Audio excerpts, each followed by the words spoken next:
Welcome back to Yang Daily. First off, if you didn't catch episode 31, please go back and listen to that first, as it has vitally important information for the YangGang, this podcast's future, and what you can do to keep it going. If you're already caught up, then here's the short and skinny for today. We Won the Data is working with Scott Santons to set up a website for the purpose of collecting and displaying quantitative feedback on how people react to the campaign's messaging and how it can be improved, including for canvassing, debates, policies, and advertising.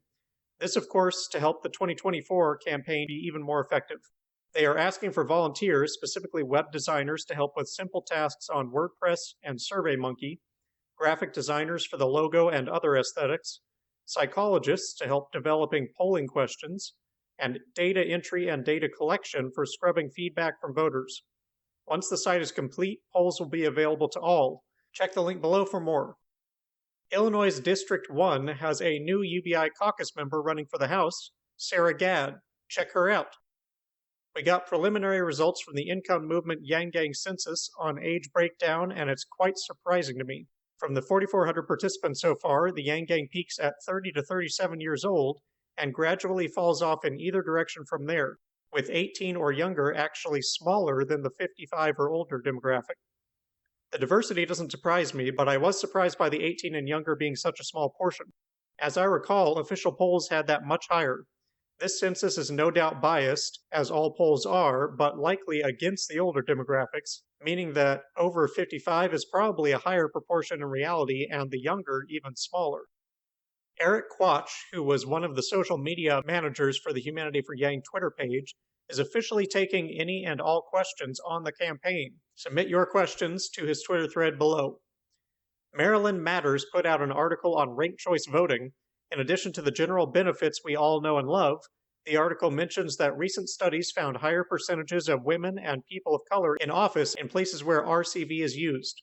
Now, one must be cautious of confusing correlation with causation in these cases, but according to Fair Vote, women and people of color hold 47 out of 52 elected offices filled using RCV, which is enormously above average.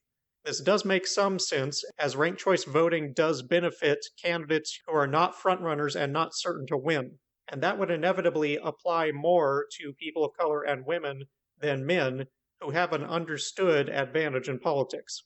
Add that to higher voter turnout, getting to vote for who you want, more civil campaigns, and whatever other benefits RCV provides. That this has not yet been adopted throughout the country is concerning. YangGang Book Club now has its own Twitter account and has announced that the first book will be made by Stephanie Land, recommended by Evelyn Yang. Read up. And that's it for today's Yang Daily. Hook up with ongoing efforts on the Humanity First, UBI Caucus, and Scott Santons Discord servers. Sign up for the Humanity Organizing Corps. Volunteer to help Scott and Juan refine the campaign. Ask Eric your questions. Check your local YangGang events. Email me at yangdailypodcast@gmail.com if you can spare a few bucks a month to keep this podcast going, because tomorrow is the decision. And don't forget to Yang Daily.